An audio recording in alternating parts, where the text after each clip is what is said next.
Learned কোর্টে কিছু বক্তব্য দিয়েছি, সেই বক্তব্যটাকে ব্যাডলি কিছু সোশ্যাল মিডিয়ার কিছু লোকেরা ব্যাডলি উপস্থাপন করেছে, যেটাকে সেই ব্যাডলি উপস্থাপন করাটাকে আমি নিন্দা জানাই। আর সেটা এইভাবে করেছে, লার্নেড কোর্ট আমাকে জিজ্ঞাসা করেছিল যে আপনি যে সাংবাদিকের কাছে বলেছেন যে আপনার আসামি খালাস পাবে, এটা আপনি কীভাবে বললেন।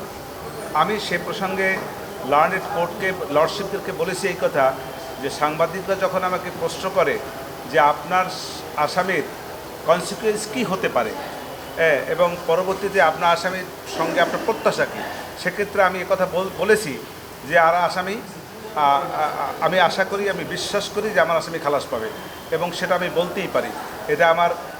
এটা আমার প্রফেশনাল দায়িত্ব। সেইখান থেকে সেই কথাটাকে বলেছি আমি।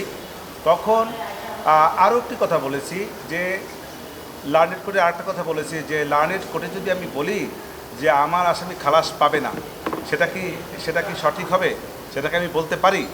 এবং এটা যদি বলি তাহলে লার্নেড কোর্ট আমাকে যে নিয়োগ দিয়েছেন, তাহলে বিষয়টা